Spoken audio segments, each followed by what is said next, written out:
ada kata gagal. Karena memang tanggal 10 itu sebenarnya itu adalah harapan dari Partai Nasdem. Nah, kenapa kami memilih tanggal 10 kemarin menjadi harapan itu? Karena tanggal 11-nya kan ulang tahun Partai Nasdem. Tepatnya besok itu tanggal 10, kita berharap itu menjadi kado ulang tahun daripada Partai Nasdem. Tapi kemudian oleh teman-teman partai koalisi, mitra koalisi Partai Nasdem, tentunya kita harus menghargai mekanisme yang ada di tiap-tiap partai. Kalau kami di tim kecil tentu masih solid, diskusi intens, ya, guyup, saling menghargai, saling trust satu dengan yang lainnya begitu. Jadi saya kira keretakan itu tidak terjadi, dan yang terjadi adalah bagaimana kami semakin intens untuk membicarakan beberapa format ke depan, bagaimana tidak hanya capres-cawapres dibicarakan, kriterianya, kemudian nanti tahapannya juga seperti apa. Mencapreskan Anies malah membuat Nasdem menuju kuburannya, mendatangkan ketidakpastian, dan bila diteruskan bisa jadi secara bersamaan akan membuat Nasdem dan Surya Paloh bangkrut. Nasdem pastikan deklarasi Koalisi Perubahan 10 November batal, yaitu deklarasi Koalisi Perubahan antara Nasdem, Demokrat, dan PKS batal. Bahkan ini juga ditanggapi oleh Denny Siregar, wah piye kalau nggak jadi deklarasi posisi Anies bisa berbahaya. Sindirannya seperti itu. Ini merupakan suatu kejutan ya, bahkan juga tidak disangka-sangka. Padahal juga kayaknya sih PKS itu sangat demen sekali dengan Anies Baswedan, dan bahkan Demokrat pun sekarang ini juga sudah mengeluarkan buzzer-buzzernya untuk mendukung Anies Baswedan, memuji-muji Anies Baswedan. Tampaknya ekspektasi tidak sesuai dengan realita atau rencana tidak sesuai dengan kenyataan. Partai Nasdem beberapa kali merugi setelah mencalonkan Anies Baswedan menjadi capres. Elektabilitasnya malah makin jeblok. Beberapa kadernya mengundurkan diri, sementara kepastian koalisi juga tidak kunjung terjadi.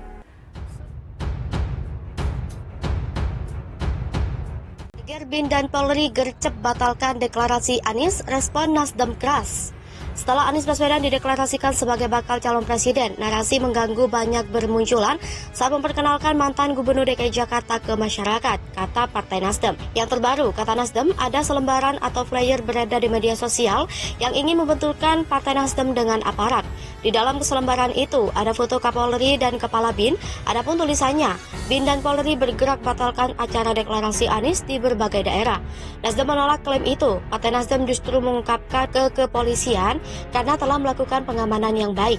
Direktur Eksekutif Center for Indonesia Strategic Actions, Heri Mandrova, ikut menyoroti pernyataan Ketua Badan Pengawas Pemilu atau Bawaslu RI, Rahmat Bagja. Pernyataan yang dimaksud adalah dengan menyebut Anies Baswedan telah melakukan mencuri start kampanye.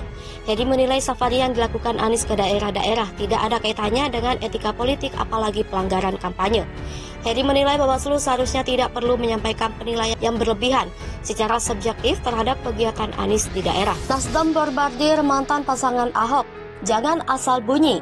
Partai Nasdem geram mendengar ucapan Ketua DPP PDIP Jarod Saiful Hidayat yang menyebut dua menteri Nasdem di kabinet perlu dievaluasi di tengah ramainya isu disrupsi.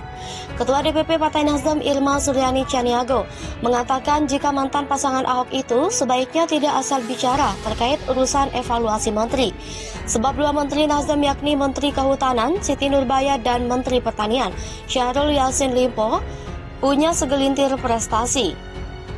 Dijelaskan Irma, Kementerian Kehutanan di masa Siti Nurbaya mampu menekan angka kebakaran hutan. Dampaknya, kualitas udara jauh lebih baik. Selain itu, penanaman mangrove pun semakin masif dilakukan dalam rangka mencegah abrasi. Siti Nurbaya juga disebut Irma telah melakukan kinerja yang sangat baik, di mana ia mengenakan sanksi-sanksi yang sangat tegas untuk melanggar ketentuan pemerintah terkait penggunaan lahan. Sebanyak jutaan hektar hutan yang selama ini lepas ke tangan-tangan orang yang hanya menguntungkan oknum-oknum tertentu kini dapat dikelola dengan baik oleh pemerintah. Sementara itu, Syahrul Yassin Limpo dinilai Irma mampu menjaga nilai pertanian di masa pandemi COVID-19. Irma juga meminta Jarod untuk melihat data mengenai impor beras. Hal ini dikarenakan selama ini Syahrul selalu menegaskan bahwa Indonesia tidak perlu impor karena stok beras di petani sudah cukup. Memang fakta memang kata dia, Risult merupakan hak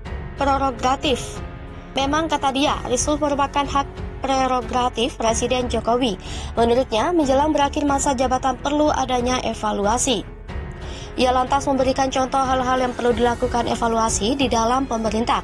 Salah satunya Jarod menyoroti soal swasembada beras di mana ternyata impor beras masih menjadi. Jarod menantang pemerintah dalam hal ini Kementan untuk berani membuka data yang sebenarnya. Ia meyakini jika data disatukan dan dibuka, impor beras sebenarnya tidak perlu terjadi. Wacana Risult Menteri Nasdem dinilai murni alasan politik imbas deklarasi Capres Anies.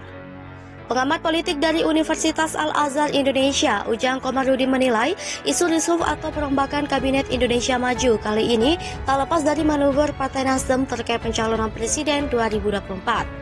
Menurutnya, wacana evaluasi dua Menteri Nasdem merupakan imbas dari deklarasi pencapresan Anies Baswedan oleh Partai Besutan Surya Paloh itu beberapa waktu lalu. Jika risuf dilakukan atas dasar politik, kata Ujang, faktor kinerja menteri tak akan dipertimbangkan lagi. Artinya, sekalipun menteri tersebut bekerja dengan baik, bukan berarti dia tidak akan diganti. Sebaliknya, kendati kinerja seorang menteri buruk tetapi dia tak memenuhi alasan politis untuk dicopot, posisi menteri tersebut bakal aman. Menurut Ujang, risuf kali ini murni karena alasan politis. Buntut manuver Nasdem mendeklarasikan Anies Baswedan sebagai capres. Nasdem yang kini masih berada di barisan pemerintahan Presiden Joko Widodo dianggap bermanuver karena mencalonkan Anies yang notabene dari kalangan kontra Jokowi. Apalagi, Nasdem berencana berkoalisi dengan dua partai oposisi pemerintah, Demokrat dan Partai Keadilan Sejahtera. Secara etika, lanjut Ujang, mencopot menteri karena alasan politik memang kurang etis. Namun hal itu biasa terjadi di politik. Lebih lanjut, ini merupakan resiko Nasdem mencalonkan figur yang dianggap berseberangan dengan penguasa. Ujang pun yakin Surya Paloh telah mempertimbangkan segala resiko sebelum mengambil langkah. Sebagaimana diketahui, isu risult kembali mencuat baru-baru ini. Sebelumnya, Presiden Jokowi juga sempat melempar wacana risult pasca deklarasi Nasdem terhadap pencapresan Anies Baswedan. Ketua DPP PDI Perjuangan Jarod Saiful Hidayat bahkan terang-terangan menyatakan partainya meminta agar dua menteri asal Nasdem, yakni Menteri Pertanian Syahrul Yassin Limpo serta Menteri Lingkungan Hidup dan Kehutanan Siti Nurbaya Bakar. Menurut Jarod, evaluasi perlu dilakukan untuk memastikan para menteri bekerja menuntaskan janji-janji kampanye Presiden Jokowi. Merespon ulasan itu, Jokowi tak bicara banyak, dia hanya tersenyum menanggapi pertanyaan awak media.